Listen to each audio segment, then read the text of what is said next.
സ്നേഹമുള്ള സഹോദരങ്ങളെ, പ്രഭാതവന്ദനം. യേശു വല വിരിച്ചു കഴിഞ്ഞു, അല്ലെങ്കിൽ വല വീശിക്കഴിഞ്ഞു. ആ വലയിൽ പെട്ടിരിക്കുകയാണ് നമ്മൾ ഓരോരുത്തരും, അല്ലേ?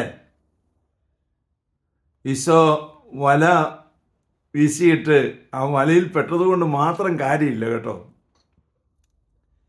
ഇനി മുക്കുവൻ ഈ കിട്ടിയ മത്സ്യത്തെ വേർതിരിക്കുന്ന പോലെ ഒരു വേർതിരിപ്പ് നടത്താനുണ്ട്. അത് നല്ലതാണോ മോശമാണോ നല്ലതാണോ എന്ന് തിരിച്ചറിയും.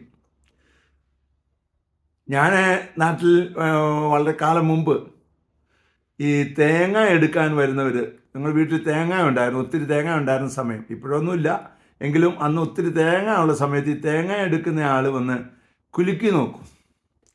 എന്നിട്ട് ഈ കുലുക്കി നോക്കിയിട്ട് വെള്ളമില്ലാത്തതിനെ പേടിനെ തിരിച്ചൊരു ഏറെറിയുന്നുണ്ട്.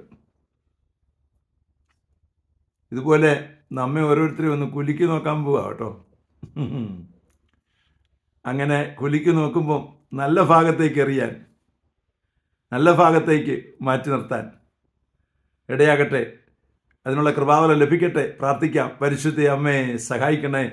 വിശുദ്ധ ഔസേപിതാവേ, ഞങ്ങൾക്ക് വേണ്ടി പ്രാർത്ഥിക്കണേ. പരിശുദ്ധാത്മാവേ, എഴുന്നള്ളി വരണേ. പരിശുദ്ധ പരമ ദിവ്യകാരണത്തിന് എന്നേരവും ആരാധനയും സ്തുതിയും പുകഴ്ചയും ഉണ്ടായിരിക്കട്ടെ. ആമേൻ. നമ്മുടെ കർത്താവായ യേശുക്രിസ്തുവിന്റെ കൃപയും പിതാവായ ദൈവത്തിന്റെ സ്നേഹവും പരിശുദ്ധാത്മാവിന്റെ സംസർഗവും സഹവാസവും സ്നേഹവും ശക്തിയും കൃപയും എല്ലാ അനുഗ്രഹങ്ങളും സമൃദ്ധമായി നിങ്ങൾ ഏവരോടും കൂടെ ഉണ്ടായിരിക്കട്ടെ, ഇപ്പോഴും എപ്പോഴും എന്നേക്കും. ആമേൻ.